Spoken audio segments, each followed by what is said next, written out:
Job satisfaction ব্যাপারটা অনেকটা তারে আমি চোখে দেখিনি, তার অনেক গল্প শুনেছি। এক্স্যাক্টলি তাই। আপনি যে কোনো রাস্তার মোড়ে দাঁড়িয়ে একটা সার্ভে করে দেখুন, 99.5% লোক বলবে they are not at all satisfied with their job.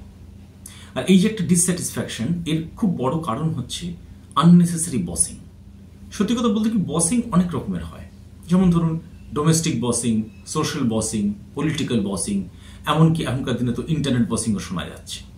কিন্তু আজকে যে বসদের নিয়ে আমাদের আলোচনা, সেখানে কতগুলো ফ্যাক্টর কাজ করছে।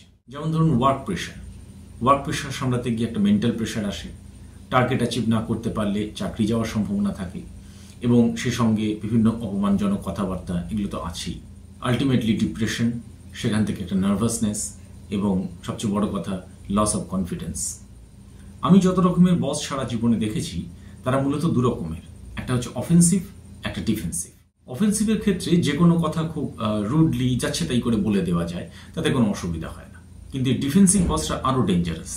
এরা একই কথা নানাভাবে ঘুরিয়ে পেঁচিয়ে, আঁতে ঘা দিয়ে এমনভাবে বলবে যেটা মাথায় এবং মনে একসঙ্গে লাগবে। এই সমস্ত বসেদের কিছু কমন ডায়লগ আছে। যেমন ধরুন, লেখাপড়া কোথা থেকে শিখেছ? আর কটা লোক রাখতে হবে কাজটা করতে গেলে? তোমারও তো ভুল হয় কেন বলো তো? তাহলে মাসের প্রথমে মাইনে দিতে আমারও ভুল হয়ে যাবে। এখানে কি এমন কাজ করতে হয় তোমাকে? আবার যদি ছুটি চাইতে চান, তখন বলবে তোমার কাজটা কে করবে? কোনো কোনো সময় এরমও শুনতে হয়, বাবা তো কালকে মারা গেছে, তা আজকে কি? আজকে তোমার অফিসে আসতে অসুবিধা কোথায়?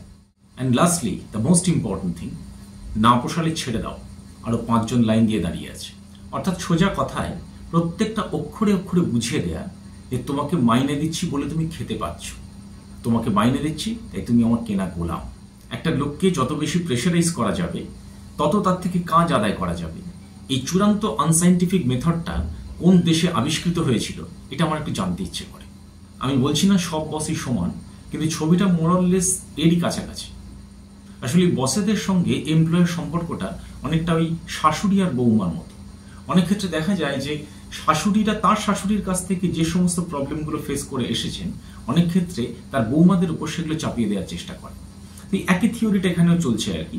বসেরা তাদের কেরিয়ারের শুরুতে তাদের বসেদের কাছ থেকে যে সমস্ত প্রবলেমগুলো ফেস করে এসেছে, সেগুলোই তাদের যারা সাবঅর্ডিনেট, তার আন্ডারে যারা চাকরি করে, তাদের উপর চাপিয়ে দেওয়ার চেষ্টা করে। এটা একটা মেন্টাল স্যাটিসফ্যাকশন বলুন, বা কোনোভাবে একটা প্রতিশোধ নেওয়ার একটা ইচ্ছা বলুন, এরকমই হয়তো কিছু একটা হবে।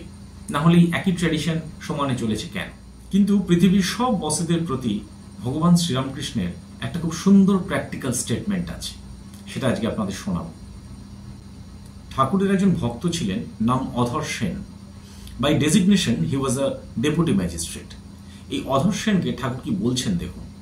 ঠাকুর বলছেন, তুমি ডেপুটি, এ পদও ঈশ্বরের অনুগ্রহে হয়েছে, তাকে ভুলো না।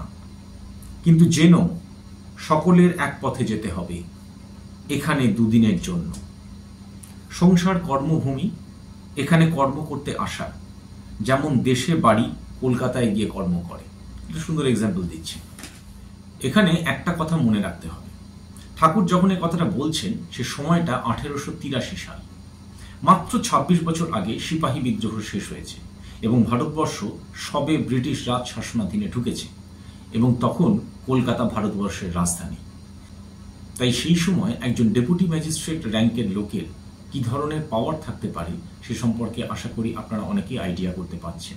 Practically he was a representative of British imperial government. এখানে একটা কথা মনে রাখতে হবে যে ঠাকুর কিন্তু কোনো কেরানি, কুলি, মজুর এদের এই উপদেশটা দিচ্ছেন না। আমি কাউকে ছোট করছি না, কিন্তু তিনি দিচ্ছেন একজন ডেপুটি ম্যাজিস্ট্রেটকে। এর একটা অত্যন্ত সিগনিফিক্যান্ট দিক আছে।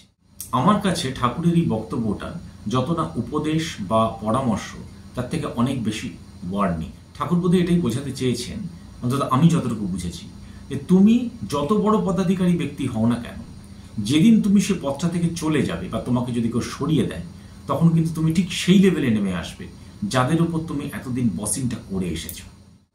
ঠাকুরের বক্তব্যটা আমার খুব প্র্যাকটিক্যাল মনে হয়েছে। এই স্টেটমেন্টটা, এটা আপনি পরামর্শ হিসেবে নিন, উপদেশ হিসেবে নিন, বা কোনো ওয়ার্নিং হিসেবে। আমার মনে হয় সেই সমস্ত মানুষদের এটা মনে রাখা ভীষণ জরুরি, যারা আননেসেসারি বসিং করে মানে এটা ভাবেন যে যত বেশি মেন্টাল প্রেশার ক্রিয়েট করতে পারবো তত বেশি আমি আমার সাবঅর্ডিনেট থেকে বেশি কাজ আদায় করতে পারবো এবং সেই সঙ্গে আমার ইনফ্লুয়েন্সটা বজায় থাকবে। সেই সমস্ত মানুষদের জন্য এই স্টেটমেন্টটা শোনা ভীষণ জরুরি। কারণ মনে রাখবেন, প্রত্যেকটা মানুষেরই সহ্যের একটা লিমিট আছে। আজ এ পর্যন্তই। সবাই ভালো থাকবেন। পরের পর্বে আবার দেখা হবে। নমস্কার।